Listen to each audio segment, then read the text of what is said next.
Each summer millions of people come to the shores of Maine to enjoy our fresh air, cool waters, and tasty treats. And one specific Maine morsel has been the #1 choice of pine tree visitors for nearly 200 years. Come with us now for the tasty story of the Maine lobster.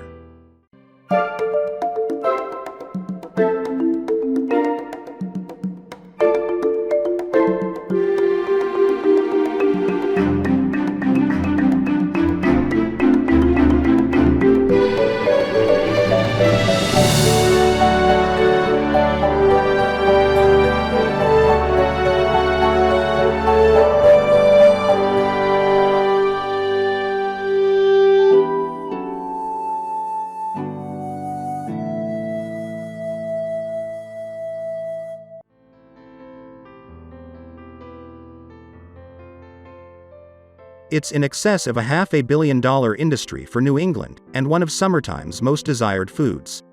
It is served hot or cold, and can be ordered in a variety of culinary ways. But the most common way to eat a hot Maine lobster is to order it freshly boiled and served with butter. The most popular way to have it cold is by grabbing one of Maine's favorite and luscious lobster roll sandwiches. Lobsters were once so plentiful that they washed up on the beaches of Maine, and many Native Americans are said to have used them as fertilizer for their crops, or as bait for catching fish.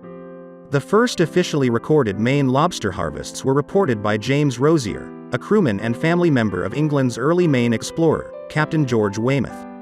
Weymouth explored Maine in 1605, and Rosier and crew turned to the beaches of Maine for their harvest of food. The Maine lobster became a staple of their diet. 2 years later, in 1607, the first English colonists under the leadership of George Popham came to the shores of the New World and landed on what would become Phippsburg, Maine. These pilgrim settlers are credited with holding the first Thanksgiving feast in America, and the Maine lobster was served at their humble table as part of the first Thanksgiving fare. By colonial times, the abundance of Maine's lobster was so plentiful that it was gathered and used for feeding the poor. In 1836, a Portland, Maine company called Burnham and Morrill began canning lobster and shipping it around the world. Today, Burnham and Morrill is better known as the Baked Bean King, B&M. By the late 19th century, the first lobster pound was created in Vinalhaven, Maine, for storage of live lobster. By the end of the American Civil War in 1865, books such as The Pearl of Orr's Island, written by former Brunswick resident Harriet Beecher Stowe, created a flurry of interest in the beauty of the Maine coast, and a new economic industry sprang up, one which we today call tourism.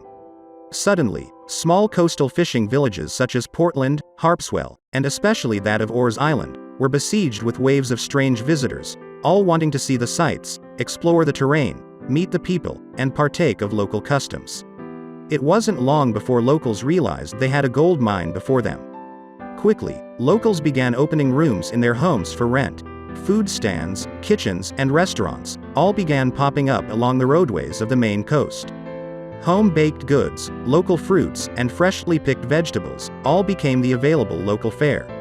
And, since local fishermen now had a new market for their daily catch, the colorful and abundant Maine lobster was introduced to tourists.